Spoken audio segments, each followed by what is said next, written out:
G'day, it's Robbie again. Well, anybody that's watched my videos would know that I've got this cheap Chinese lathe here that I do all my work on, and it's been a great little workhorse. And I've also got this old Schaublin 102 from the 1930s, which I bought as an absolute wreck off of eBay for $365. Totally rebuilt it, restored it, and it's now just the most beautiful little lathe I reckon I've ever seen, and it's great to use too. So what am I coming to? Well, I always watch Gumtree, eBay, just to see what's going on in the Schaublin line. This is a Schaublin, and these things are very collectible, and also the parts from are very, very, very expensive.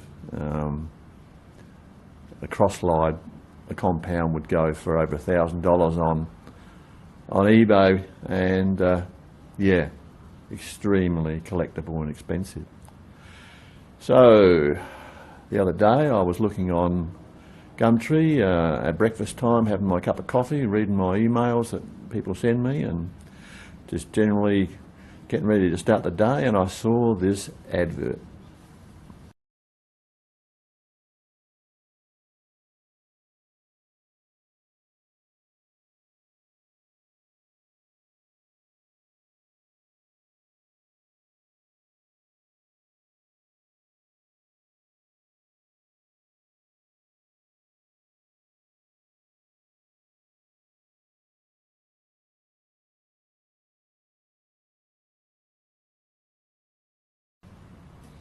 I took one look at it, and I could see immediately that the headstock on it was definitely Schaublin 102, exactly the same as I had.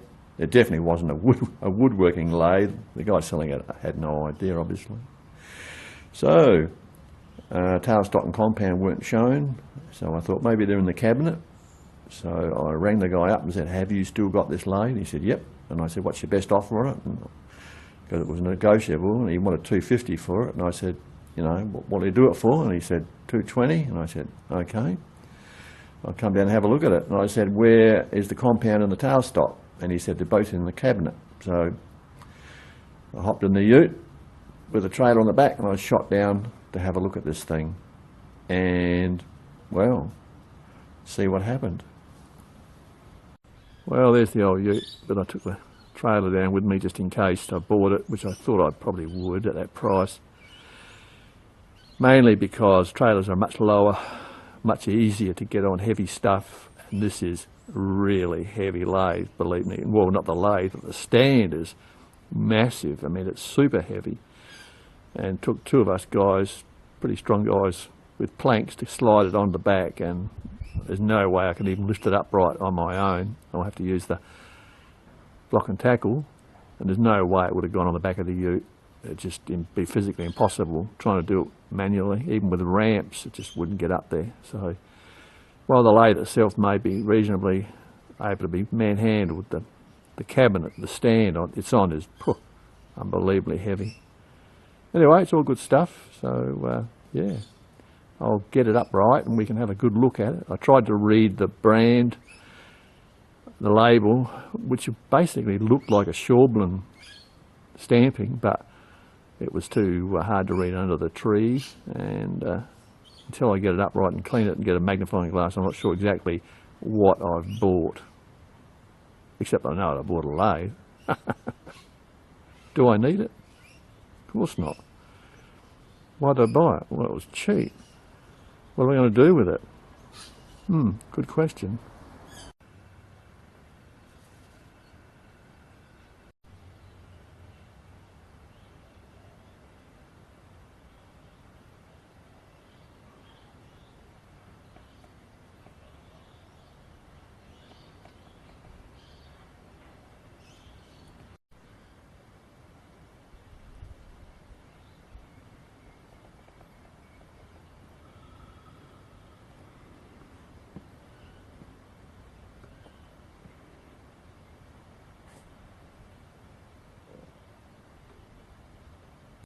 I'm not quite sure what I bought. It looks like a Schaublin, but I think it's a clone. It's very similar to my old Schaublin that I bought for 360 bucks off eBay, and this one was 220, and I thought, well, it looks to be much better condition than my old one. Until I get it upright, I can read the front of it. I'm not sure what I've got, but with a bit of luck it'll be a Schaublin, but I got my doubts. I think it's a clone, but it looks to have the same bed, so the fittings should be good for my old girl, if nothing else. And yeah, we'll see what we've got. When I saw this, I thought those are Schaublin oilers for sure. It looked exactly like a Schaublin, but the feet looked different, and that confused me a bit. But when I got the Brillo pad on the nameplate, there it is, Schaublin, Villeneuve, Malloret, Suisse. So this is a genuine Schaublin 102. 220 bucks, not bad. And it was owned by a toolmaker who lived at Middleton Beach, apparently. It had been sitting under the tree for about 3 months, but it was just as rusty when the guy I bought it from bought it. He just wanted to move it on, and he didn't know what it was really.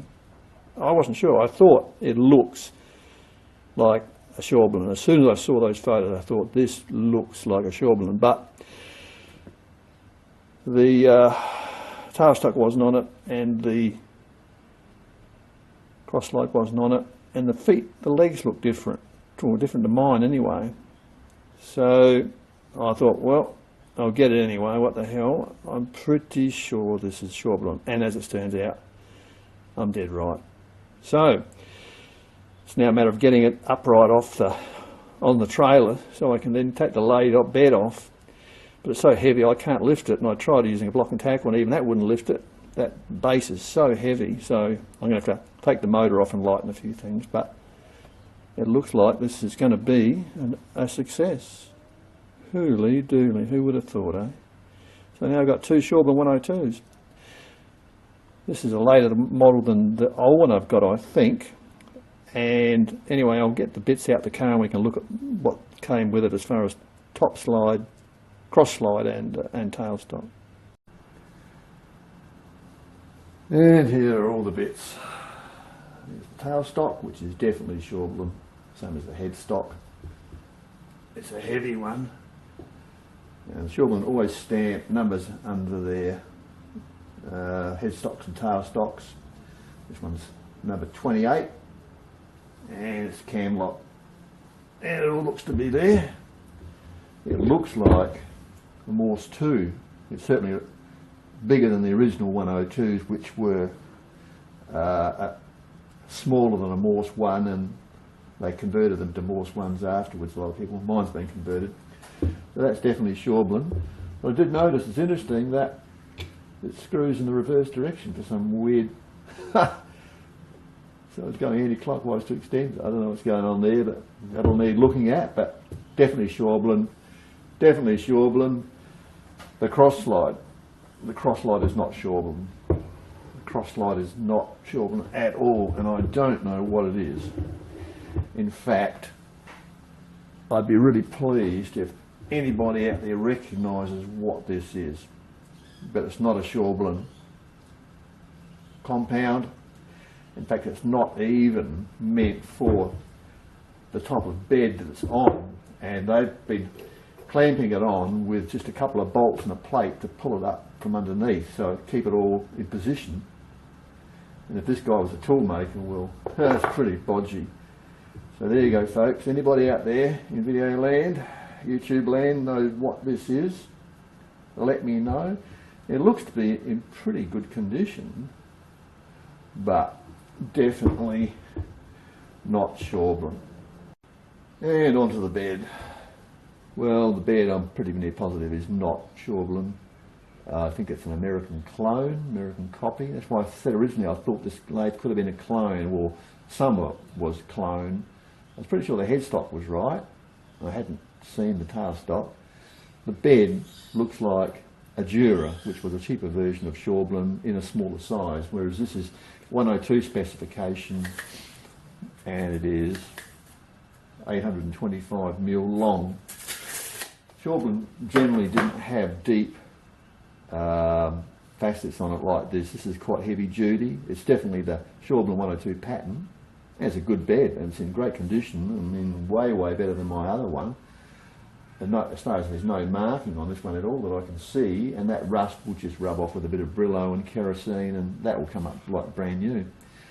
In fact, anybody building up or using, you know, Schaublins, into Schaublins, this would be a great bed to have. But there's nothing on this to show it is Schaublin, and Schaublin would normally grind an area on the bed and stamp factory details on, so that you knew it was Schaublin. So I don't think that is, but it's still an excellent piece of kit.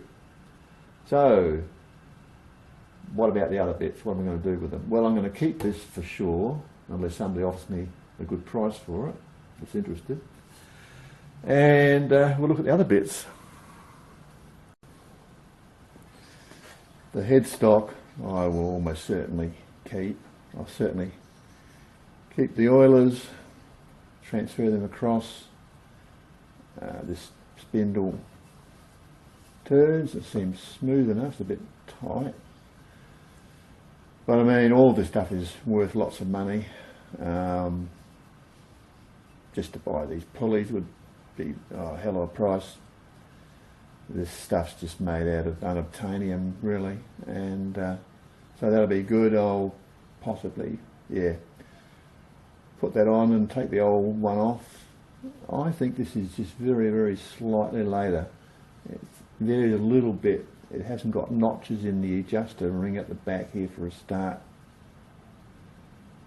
Let's see if the ring is there or whether that's just the thread. I'm not sure. Until I have a close look, I can't be sure on any of this stuff. But yeah, I'll hang on to that. I'll probably hang on to that as well. And I mean, even this old compound, you could make a vertical mill slide out of it, or if somebody wanted it, you know, I'd sell it. I don't know what it's off of or what it's good for. And even the top slide, I mean, on the weakest part of my Chinese lathe, the top slide is pretty puny.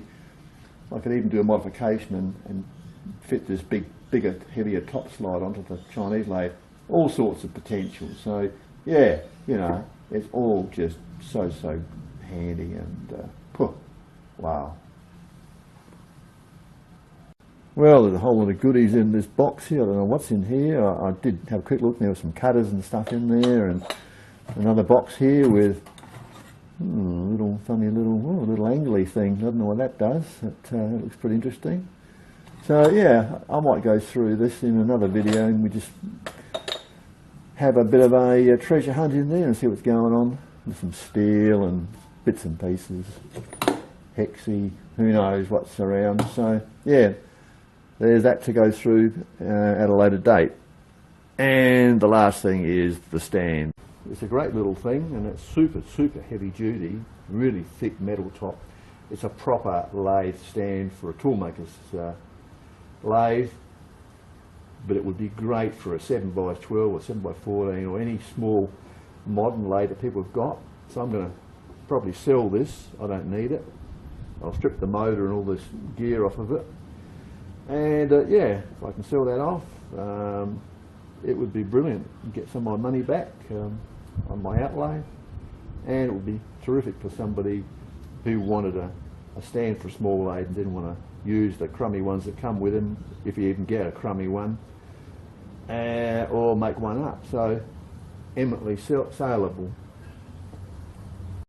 So I suppose you've got to say that's all pretty good value for 220 bucks.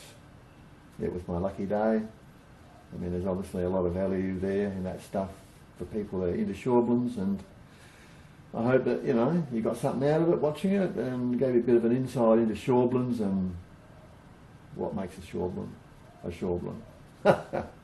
Alright, until next time, that's it for now, and I'll see you. Cheers.